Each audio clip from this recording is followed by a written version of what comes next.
हर कोई successful person की story सुनाता है, पर सक्सेसफुल पर्सन किस प्रकार से बना जाता है ये आज तक किसी को पता नहीं।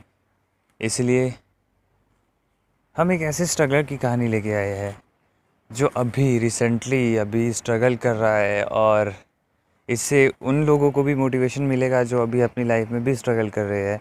इसलिए आज से हम एक ऐसी सीरीज़ स्टार्ट करने वाले हैं जिसमें स्ट्रगल की एक स्ट्रगलर की रियल स्टोरी सुनाई जाएगी। तो शुरू करते हैं उस स्ट्रगलर की कुछ हिस्ट्री के साथ, और आज तक जहाँ पे वो है उस सिचुएशन पे आएंगे अभी हम। तो स्टार्ट करते हैं। स्ट्रगलर,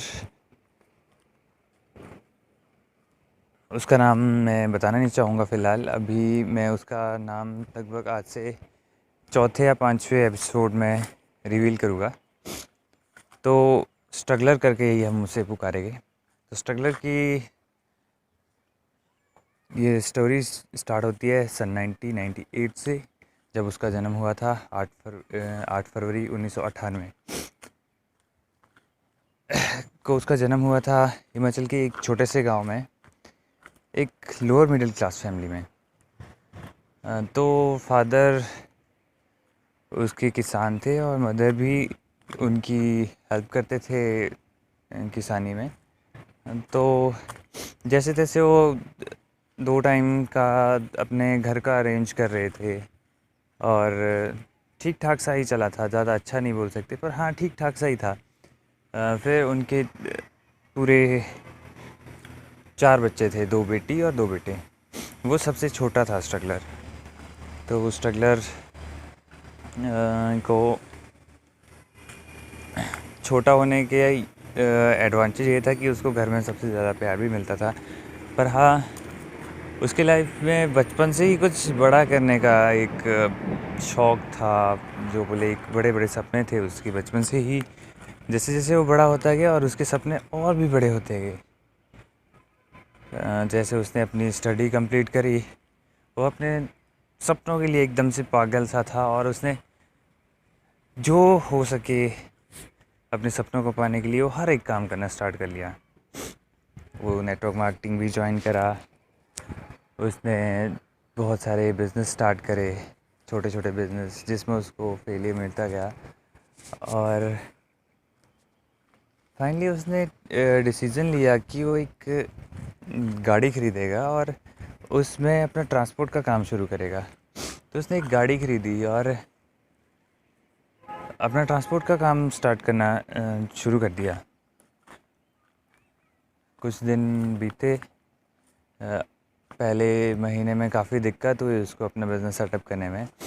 फिर उसमें एक नेटवर्क मार्केटिंग करने से एक स्किल ये आ चुकी थी कि वो कस्टमर को कैसे अट्रैक्ट किया जाए, वो सीख चुका था बंदा। 1 साल की नेटवर्क मार्केटिंग करने का ये एक्सपीरियंस मिला था उसको। फिर उसने 1 महीने के अंदर अंदर ही अपना बिज़नेस इतना अच्छा बिल्ड कर लिया था कि उसकी गाड़ी मतलब कुछ टाइम भी खड़ी नहीं रहती थी, कंटिन्यू उसमें सामान ले जाती ही रहती थी, और अच्छा खासा अर्निंग करना स्टार्ट कर लिया था। फिर एक दिन क्या होता है कि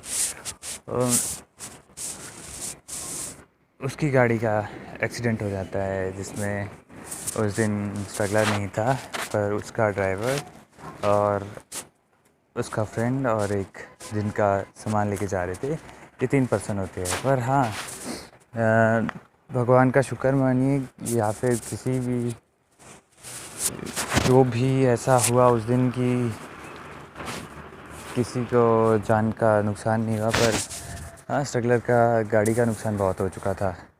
उस टाइम उभर ही रहा था, इसी वजह से वो घर वालों से हेल्प भी नहीं ले सकता था, क्योंकि घर वाले पहले ही लोअर मिडिल क्लास फैमिली से बिलोंग करता था। इस वजह से घर वालों से हेल्प लेने में भी, और घर वाले हेल्प भी नहीं कर पा रहे थे एक्चुअली। तो फिर जो उसके पास था वो ऑलरेडी गाड़ी को निकालने में और उसको गाड़ी पहुंचाने में, एजेंसी तक लगाने में वो खर्चा हो चुका था।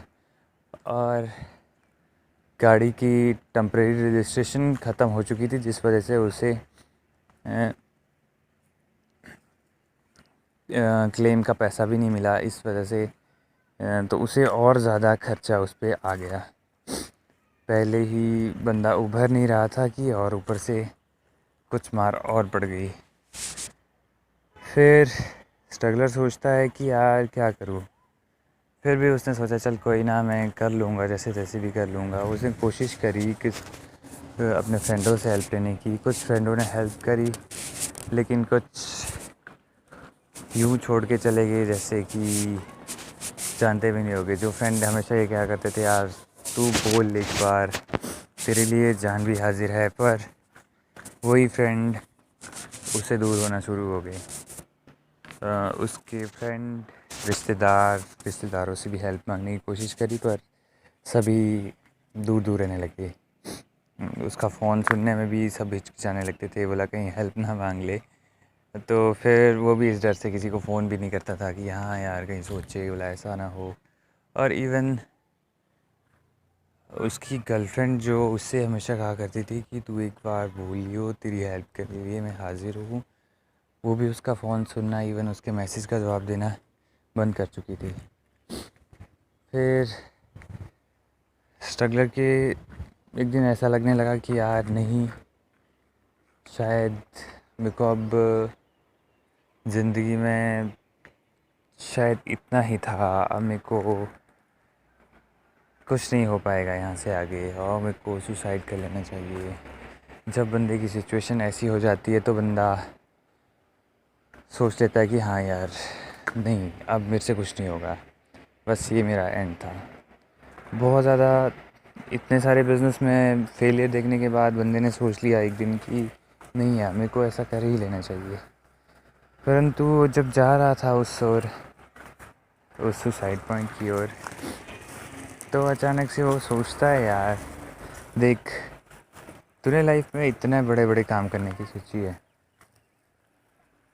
अगर तू इतने छोटे से हार मानने लग गया तब तो तेरी लाइफ का कुछ नहीं हो सकता। उसके अंदर की एक मोटिवेशन की ऐसी वो जागी, उसने अपने आप को मोटिवेट करा और फिर घर की ओर वापस चल पड़ा। उसने सोचा यार देखा जाएगा क्या होगा, यार मैंने इतना कुछ सोच रखा था, अगर मैं अभी हार मान लूँगा तो किस बात का मेरा सपना और किस बात का मेरा एम था, मैं क्या सोचा था लाइफ में, और मैं इतने से ही हार मानने वाला हूँ।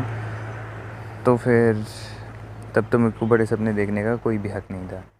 और वो वहाँ से वापस चल दिया घर की ओर। घर पहुँच करके फिर से वो पैसे को अरेंज करने के चक्कर में पड़ दिया और कुछ पैसे अरेंज हुआ और बाकी उसने बाकी बताएगी आपको नेक्स्ट एपिसोड में कि क्या होता है नेक्स्ट वीक। उसकी स्टोरी, स्ट्रगलर की स्टोरी, ये मुझे भी किसी ने बताया है। मैं बताऊंगा आपको स्ट्रगलर का नाम भी और मिलाएंगे उससे भी आने वाले कुछ एपिसोड में। पर तब तक के लिए नेक्स्ट वीक का वेट कीजिए, क्योंकि नेक्स्ट वीक को ठीक इसी दिन संडे को, हर संडे को इसी स्ट्रगलर की स्टोरी लाएंगे हम। क्योंकि एक स्ट्रगलर को दूसरा स्ट्रगलर से ही सीखने को मिलता है। शायद ये स्ट्रगलर कल दिन आने वाले टाइम में क्या पता सक्सेसफुल हो जाए, इसीलिए हम इसकी सीरीज़ लेके आए हैं। और नेक्स्ट सीरीज़ में देखेंगे क्या स्ट्रगलर अपनी गाड़ी वापस ला पाएगा, और ला पाएगा तो कहाँ से हेल्प उठा पाएगा और क्या करेगा वो, कहाँ से हेल्प मिल सकती है आप लोगों की अगर आप स्ट्रगल कर रहे हैं। नेक्स्ट वीक ठीक संडे का वेट कीजिए और